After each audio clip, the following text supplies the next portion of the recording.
Hola, ¿qué tal? Yo soy Alberto y hoy te voy a leer un fragmento de una historia.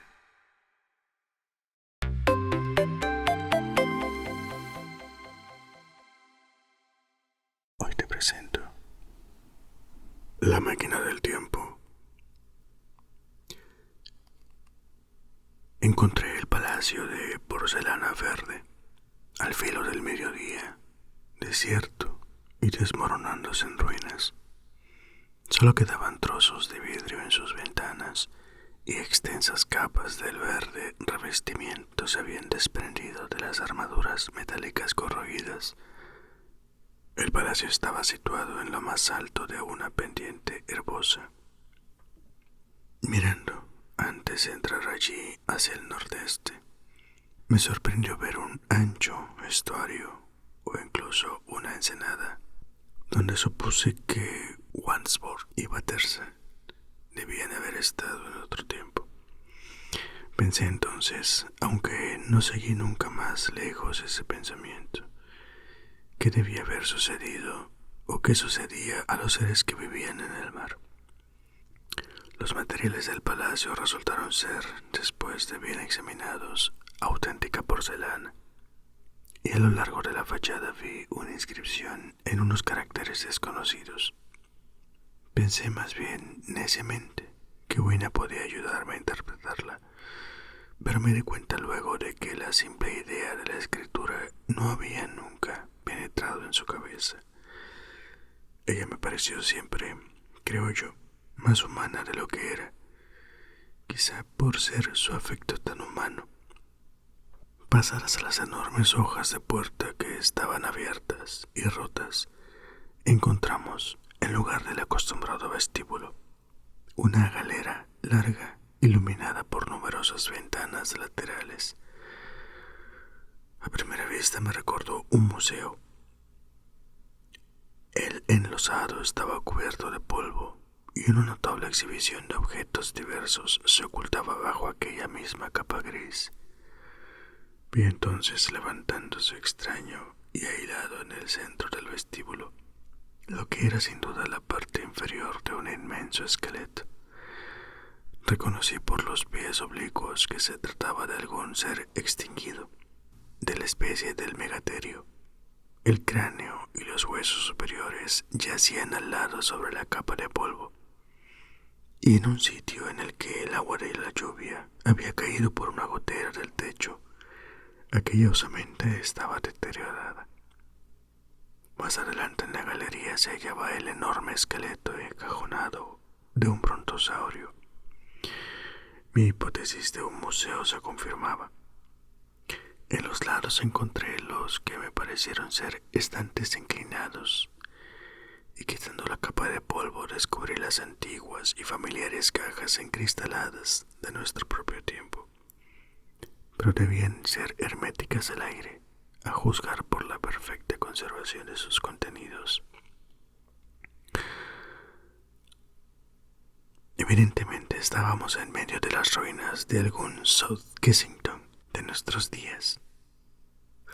Allí estaba, evidentemente, la sección de paleontología, que debía haber encerrado una espléndida serie de fósiles, aunque el inevitable proceso de descomposición, que había sido detenido por un tiempo, perdiendo, gracias a la extinción de las bacterias y del moho, las 99 centésimas de su fuerza,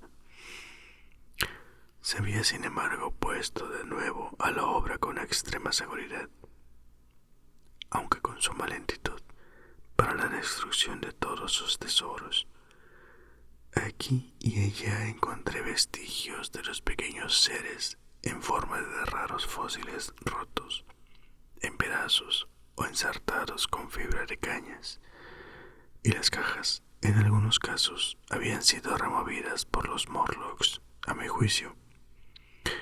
Reinaba un gran silencio en aquel sitio. La capa de polvo amortiguaba nuestras pisadas.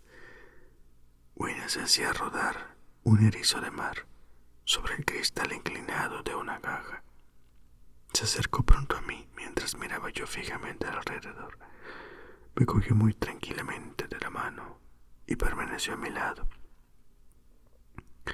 Al principio me dejó tan sorprendido aquel antiguo monumento de una época intelectual que no me paré a pensar en las posibilidades que presentaba. Hasta la preocupación por la máquina del tiempo se alejó un tanto de mi mente. A juzgar por el tamaño del lugar, aquel palacio de porcelana verde contenía muchas más cosas que una galería de paleontología. Posiblemente tenía galerías históricas, e incluso podía haber allí una biblioteca.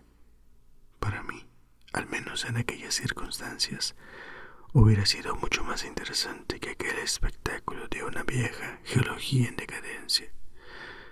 En mi exploración encontré otra corta galería que se extendía transversalmente a la primera.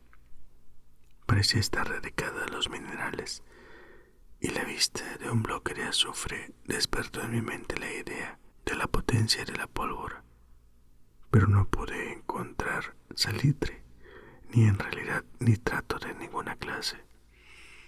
Sin duda se habían disuelto desde hacía muchas edades. Sin embargo, el azufre persistió en mi pensamiento. Me hizo surgir una serie de asociaciones de cosas. En cuanto al resto del contenido de aquella galería, aunque era en conjunto lo mejor conservado de todo cuanto vi, me interesaba poco. No soy especialista en mineralogía.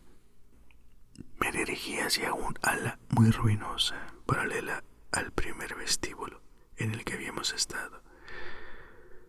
Evidentemente aquella sección estaba dedicada a la historia natural, pero todo resultaba allí imposible de reconocer.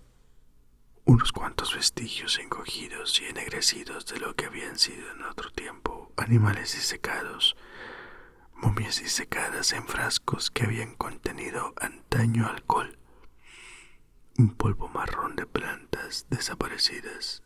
Eso era todo. Lo deploré porque me hubiese alegrado trazar los pacientes reajustes por medio de los cuales habían conseguido hacer la conquista de la naturaleza animada. Luego llegamos a una galería de dimensiones sencillamente colosales, pero muy mal iluminada, cuyo suelo en suave pendiente hacia un ligero ángulo con la última galería en que había entrado. Globos blancos pendían a intervalos del techo, muchos de ellos rajados y rotos, indicando que aquel sitio había estado al principio iluminado artificialmente. Allí me encontraba más en mi elemento, pues a cada lado se levantaban las enormes masas de unas gigantescas máquinas, todas muy corroídas y muchas rotas, pero algunas aún bastante complejas. Como ustedes saben, siento cierta debilidad por la mecánica y estaba dispuesto a detenerme entre ellas, tanto más cuanto que la mayoría ofrecían el interés de un rompecabezas, y yo no podía hacer más que vagas conjeturas respecto a su utilidad. Me imaginé que si podían resolver aquellos rompecabezas, me encontraría en posición de fuerzas que podían servirme contra los Morlocks. De pronto Wina se acercó mucho a mí, tan repentinamente que me estremecí. Si no hubiera sido por ella, no creo que hubiese yo notado que el suelo de la galería era inclinado en absoluto. El extremo al que había llegado se hallaba por completo encima del suelo y estaba iluminado por escasas ventanas parecidas a tronaderas. Al descender en su longitud, el suelo se elevaba contra aquellas ventanas con solo una estrecha faja de luz en lo alto delante de cada una de ellas, hasta ser al final un foso, como el sótano de una casa de Londres. Avancé despacio intentando averiguar el uso de aquellas máquinas y prestándoles demasiada atención para advertir la disminución gradual de la luz del día, hasta que las crecientes inquietudes de Wina atrajeron mi atención hacia ello. Vi entonces que la galería quedaba sumida al final en densas tinieblas. Vacilé y luego al mirar a mi alrededor vi que la capa de polvo era menos abundante y su superficie menos lisa. Más lejos, hacia la oscuridad, parecía marcada por varias pisadas menudas y estrechas. Mi sensación de la inmediata presencia de los Morlocks se reanimó ante aquello. Comprendí que estaba perdiendo el tiempo en aquel examen académico de la maquinaria. Recordé que la tarde se hallaba ya muy avanzada y que yo no tenía aún ni arma, ni refugio, ni medios de hacer fuego.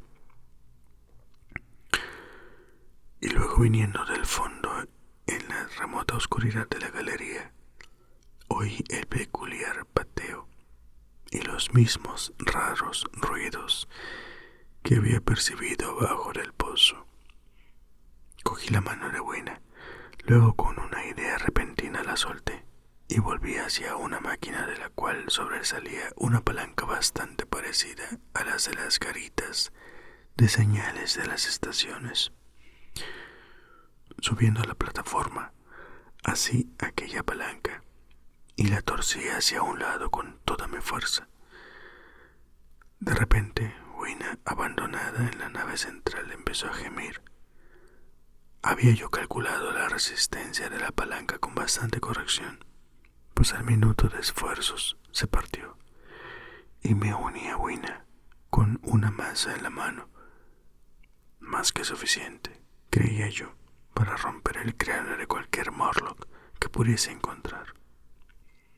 Estaba impaciente por matar a un Morlock o varios. Les parecerá a ustedes imposible, de un modo u otro, sentir ninguna piedad por aquellos seres. Tan solo mi aversión a abandonar a Wina y el convencimiento de que si comenzaba a apagar mi sed de matanza, mi máquina del tiempo sufriría por ello, me contuvieron de bajar derechamente a la galería y de ir a matar a los Morlocks. Así pues, con la masa en la mano y llevando de la otra a Wina, salí de aquella galería y entré en otra más amplia aún, que a primera vista me recordó una capilla militar con banderas desgarradas colgadas.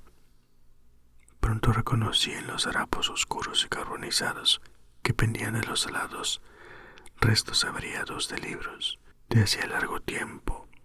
Se habían caído a pedazos, desapareciendo en ellos toda apariencia de impresión. Pero aquí y allá, cubiertas acordonadas y cierres metálicos, decían bastante sobre aquella historia.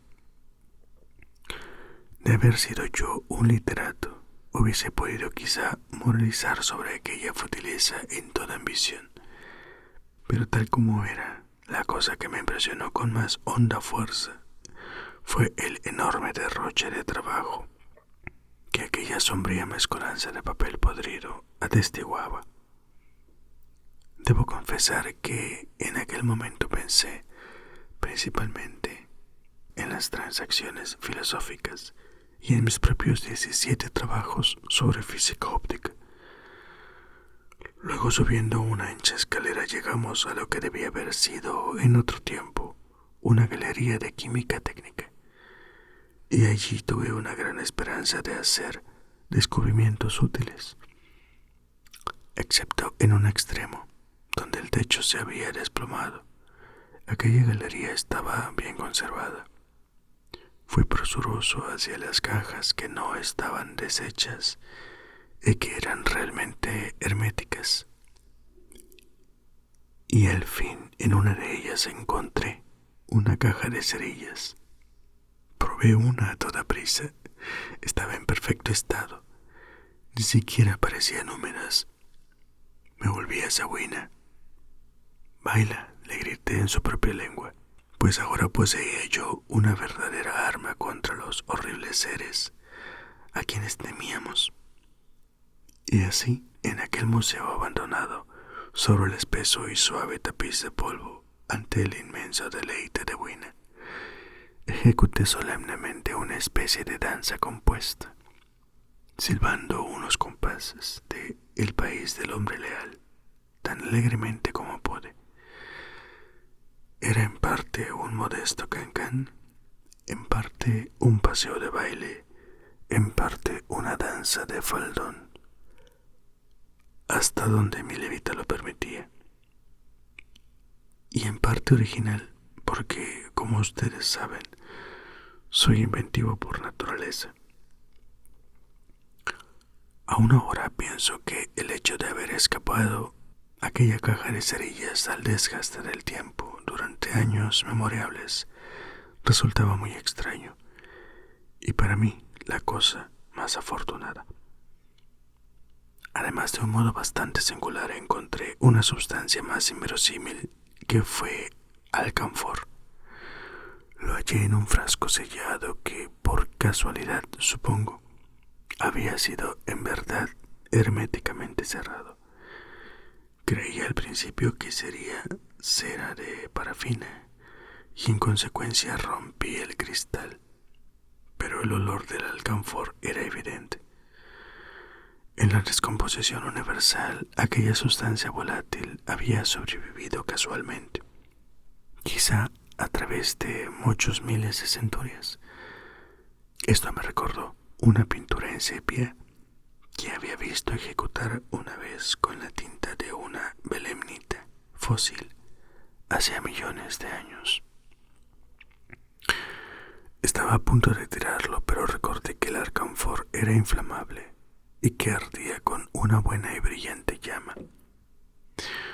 Fue en efecto una excelente bujía y me la metí en el bolsillo. No encontré, sin embargo, explosivos ni medio alguno de derribar puertas de bronce. Todavía mi palanca de hierro era la cosa más útil que poseía yo, por casualidad, a pesar de lo cual salí de aquella galería altamente exaltado. No puedo contarles a ustedes toda la historia de aquella larga tarde. Exigía un gran esfuerzo de memoria recordar mis exploraciones en todo su adecuado orden.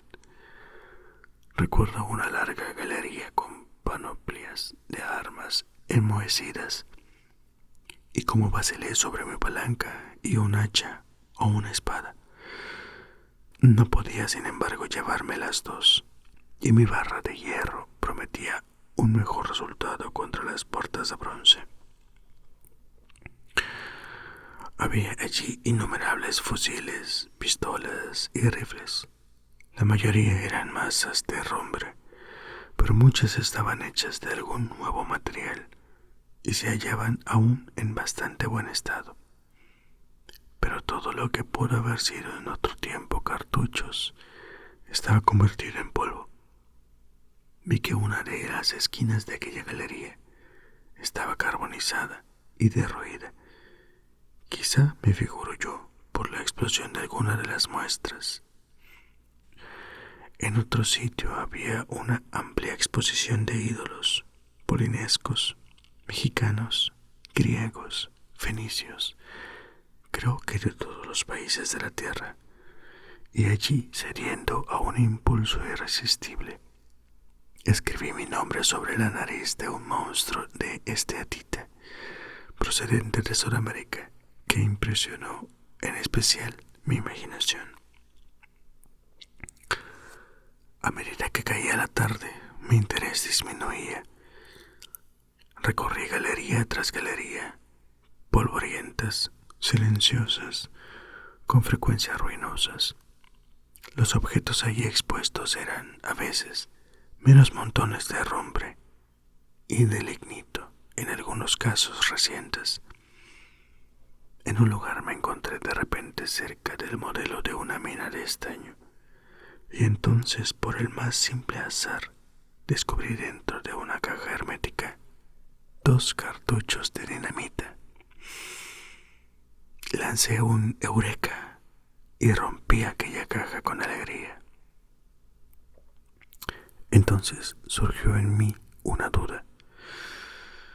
Vacilé y luego, escogiendo una pequeña galería lateral, hice la prueba. No he experimentado nunca desengaño igual al que sentí esperando 5, 10, 15 minutos a que se produjese una explosión. Naturalmente aquello era simulado, como debía haberlo supuesto, por su sola presencia allí. Creo, en realidad, que de no haber sido así, me hubiese precipitado inmediatamente y hecho saltar la esfinge, las puertas de bronce, y, como quedó probado, mis probabilidades de encontrar la máquina del tiempo, acabando con todo. Creo que fue después de aquello cuando llegué a un pequeño patio abierto del palacio. Estaba tapizado de césped y habían crecido 3 árboles frutales en su centro, de modo que descansamos y nos refrescamos allí. Hacia el ocaso empecé a pensar en nuestra situación. La noche se arrastraba a nuestro alrededor y aún tenía que encontrar nuestro inaccesible escondite. Pero aquello me inquietaba ahora muy poco. Tenía en mi poder una cosa que era quizá la mejor de todas las defensas contra los Morlocks. Tenía cerillas. Llevaba también el alcanfor en el bolsillo por si era necesario una llamarada. Me parecía que lo mejor que podíamos hacer era pasar la noche al aire libre, protegido por el fuego. Por la mañana recuperaría la máquina del tiempo. Para aquello hasta entonces tenía yo solamente mi masa de hierro, pero ahora, con mi reciente conocimiento, mis sentimientos respecto a aquellas puertas de bronce eran muy diferentes. Hasta aquel momento me había abstenido de forzarlas, en gran parte a causa del misterio del otro lado.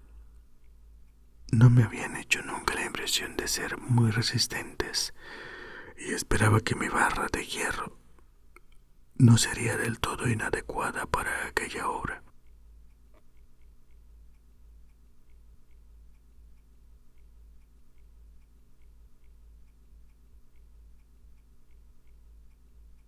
Si te ha gustado, dale like y suscríbete.